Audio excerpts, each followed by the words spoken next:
Hey, how's it going, everybody? This is Craig Peters here from Soundiron, and in today's Soundiron session, I'm going to be showing you guys a track that I wrote in sort of an adventurous Australian outback style.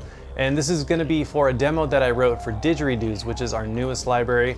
That is a full-on didgeridoo library with some sound design and some really cool stuff. So I'm going to be showing you guys how I used it, and I'm also going to be showing you how I used it in conjunction with some of our other libraries like Rhythmic Odyssey, Voices of Gaia, and Antidrum Machine. So let's go ahead and check it out and start deconstructing it and showing you guys how I wrote it.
All right, so that's the track. So let's go ahead and start deconstructing it. So pretty much this whole track was written around didgeridoos, and this library, it's really cool, you know, full-on didgeridoo library. There's a lot of ways you can use it as far as in ensembles or more solo type stuff, some really cool loops and sound design. So this very first track that I'm using, it's an effects preset called Call to the Wild. And with some of these sounds, I really liked this sort of drony, but kind of when you hear like the didgeridoo make this kind of squealing sound, I thought it sounded really cool. So this is pretty much how the track starts out. It kind of swells and fades in a little bit.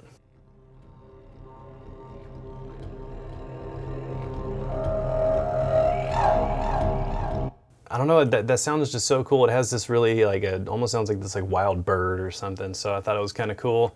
And it's just pretty much droning and starting with that. And I actually took that whole chunk and then have it starting every couple bars, so that way it always has that little bit of that bird call at the end of it. And then I have this loop down here, and this is how this sounds.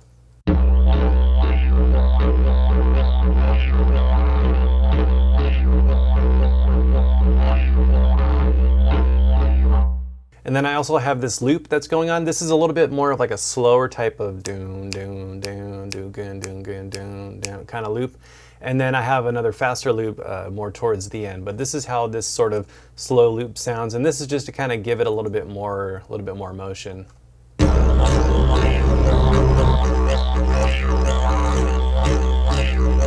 then with the drone on top.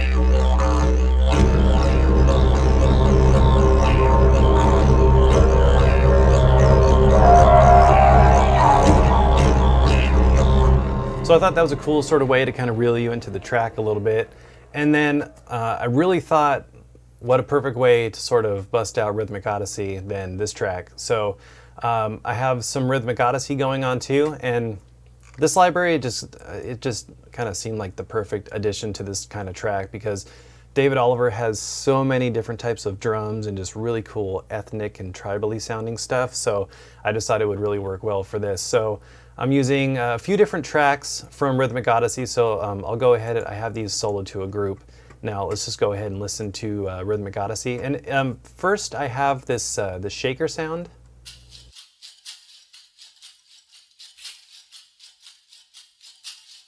Then I got some low drums and this kick drum.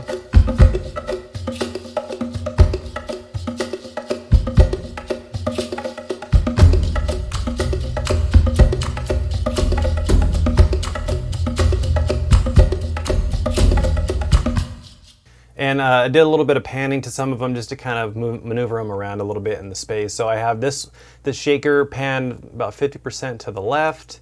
I have this perk groove. Let's just hear how this sounds. And I had this panned 50% to the right. This is just to kind of, you know, play some of the instruments in the room sort of thing. And then pretty much for the low percussion, I got these low drums and high perk sort of thing.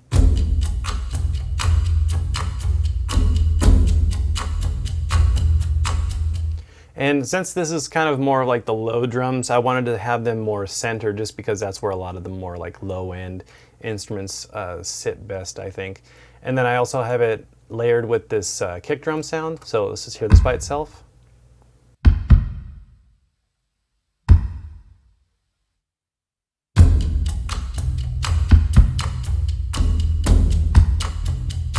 So you can see some of these different instruments play really nicely together, and just there's a lot of really cool interchange between them. So I thought that was really cool. It made the track a little bit more fun rhythmically.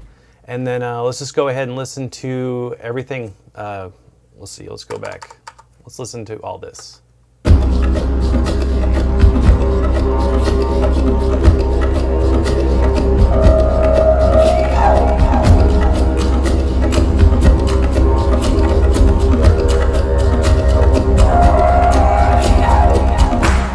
So you can see as the track goes on, it's kind of building and building and adding more and more. So it starts off, you know, with a few bars of just a drone, and then we add in this didgeridoo loop. And then we also have Rhythmic Odyssey. And so you can see it kind of starts to kind of build like a, you know, like a layer, like layers in a cake sort of thing. So one of the really cool things about the didgeridoo ensemble is that you have the ability to play these different loops and grooves in different keys. So you're not just stuck to one specific key. So if, let's say, right now I'm in C. Right, so, but let's say we want to do F.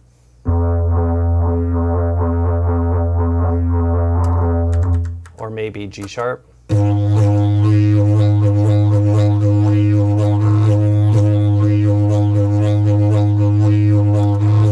And if you're wondering why there's some that are a little bit different, is because I got some stuff going on under the hood for some of the different filtering. So as it's kind of going along, I'm using the mod wheel to kind of modulate it a little bit. And then after that, I wanted to add a little bit more percussion, so I'm using our Tablas library. This is just to add a little bit, you know, some different percussion, kind of adding a little bit more to the Rhythmic Odyssey stuff with another percussion library. So let's hear how this sounds.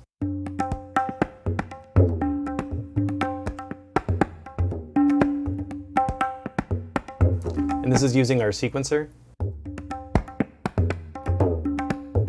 And then I just got an arpeggiator going just to kind of, you know, give it a cool rhythm. Now let's go ahead and hear how that sounds with this shaker.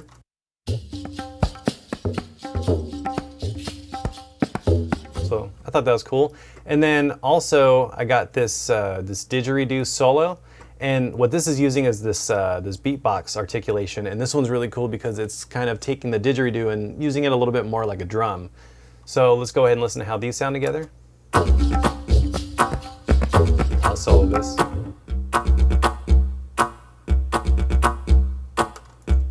Let's hear it all together.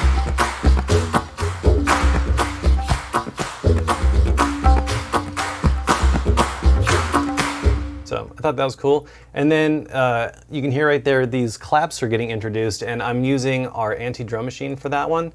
And what I did was I duplicated it, and then I also did some different panning. So I have one down the center, and then I have this other one that's to the left, and then this other one to the right, and then I kind of messed around with the MIDI and played around with it so that way it's not exactly the same.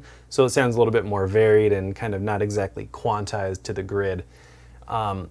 So let's hear how just these claps sound.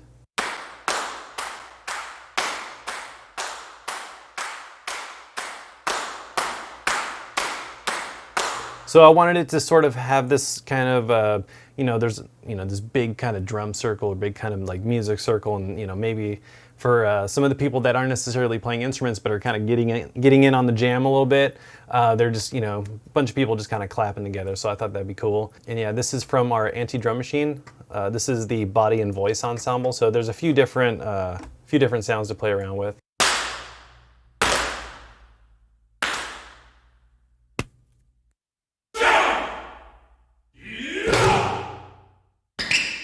Few different cool, interesting, non-typical percussion sounds turned into a percussion library, hence Antidrum Machine.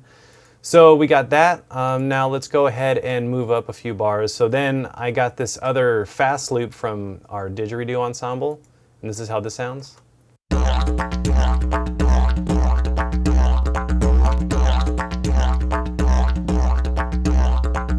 Has almost that kind of like beatbox kind of thing. So I wanted this part to sort of pick up a little bit, like the didgeridoo player is just kind of getting down a little bit more. And then this is also playing off of the beatbox.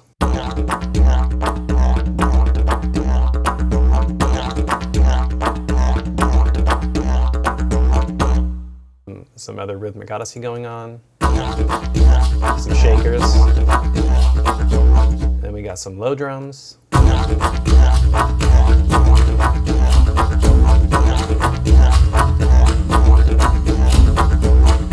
So at this point, I wanted to add a vocalist. I thought it'd be really cool to have someone just kind of singing some really just kind of not just kind of really interesting minor phrases. So I'm using our Voices of Gaia Bryn, and he's got some really cool Arabian keys. Even though this isn't a Arabian style track, I just really like the way the phrases sound and how they worked over it. If you had a bunch of people from around the world that just got together for a really cool jam session, it would be cool if there was some people who were maybe adding their own sort of unique flavor to the track. So I thought, hey, why not? Sounds cool, so let's roll with it. So at this point here, I'll go back a bar and then we'll play into when the phrases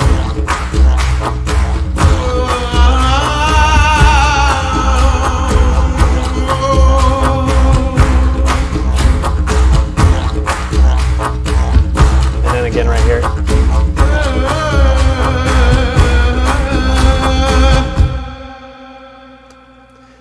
And that's pretty much it for a lot of the composition type stuff for this track. So one of the other things that I want to talk about is some of the effects that I used. And I got this new reverb from Liquid Sonics called Cinematic Rooms. And if you've watched this channel and the Soundiron session stuff, you know that I've used Seventh Heaven a lot, which is a really cool reverb for recreating halls and rooms, and great for orchestral stuff. And this is no different, and it's really cool, not necessarily just for halls and stuff, but for this track I wanted it to have not really like a big hall or reverb sound, but I wanted it to sound like it was in like a specific space. So I was just kind of playing around with them, and there's this one called Glass Chamber, and I thought it was really cool. So I'll give you an example of how it sounds with just like the Rhythmic Odyssey percussion stuff.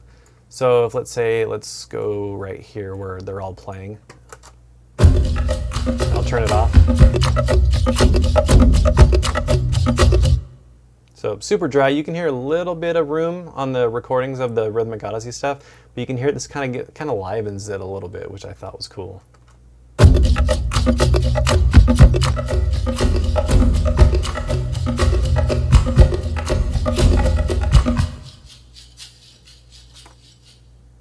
So it's not really like too overwhelming of a reverb, but what I like about it is you can hear that kind of interplay of the different instruments kind of hitting the walls and coming back. It's kind of a little bit more like a splashy, slightly aggressive reverb reflection sound. But I thought it was cool. Kind of gives it a little bit kind of an excitement to the track, and yeah, it's really cool reverb. Definitely suggest checking it out. And then also for the vocals, I'm using Black Hole.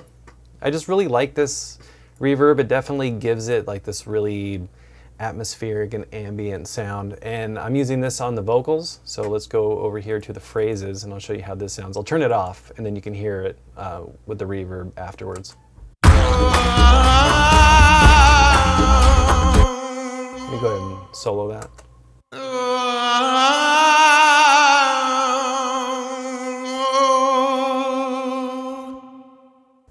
But there's still some verb on there, and that's from the effects rack inside of Voices of Gaia. And then that's with Black Hole. You can hear the difference.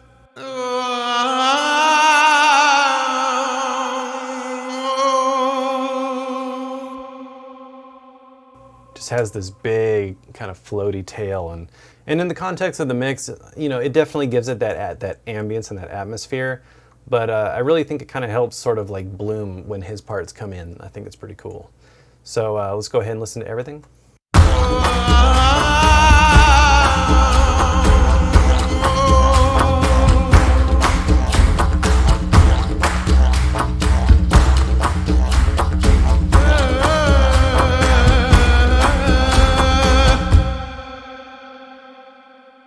So now let's go ahead and talk a little bit about some of the mastering stuff that I did. So I'll pull some of these over here. So I got Golfos, and this is just, it's just a really nice plugin that I like to use sometimes just to throw on the mix bus, and it really helps with clarity and just kind of, you know, it handles a lot of source really well as far as when you have, you know, either throwing it on group tracks, and it really just helps kind of carve out, you know, either boosting or taking away some of the stuff that might be masking the track. So let's listen to it without it.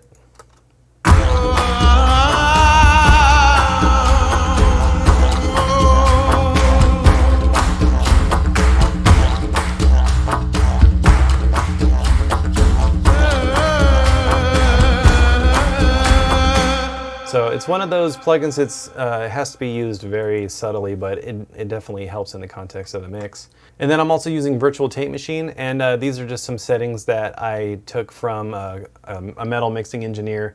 Just been playing around with using virtual tape in, you know, pretty much every track, and it really helps kind of, you know, round off some of the transients, give it a little bit more of that like warmer analog sound. And I think it's cool. I think it just kind of adds a little bit of something to the track. And then I'm also using the virtual mix rack, and pretty much what I do is I have this trimmer on here, which just kind of takes the gain down a little bit, gives it a little bit more headroom, you know, because when you're, before you do any kind of limiting, you definitely want to make sure that you're not smashing your master bus. So this helps with just kind of bringing that gain down. And then I got this virtual mix bus on here, which just helps give a little bit more of that kind of analog characteristic. I like experimenting with the different virtual channels on every track, as well as the virtual tape machine, and I feel like when you take it off and put it on and listen to it as a whole, there's definitely a difference. You know, a little bit more low end. You know, it definitely handles each track differently depending on the sound and the source. So that's something I would experiment with. If any of you have the slate stuff, definitely play around with using the virtual tape and the virtual channel and mix bus on your tracks. I always use the mix bus on anything that's like groups or the mix bus itself. And then finally, I'm using Ozone 9. I got some stuff going on here. I got some exciter. These are the settings that I'm using for that. I got this imager, which is just kind of helping, you know, widen the sound out a little bit. And then I got a maximizer, which is set to the IRC3 balance setting.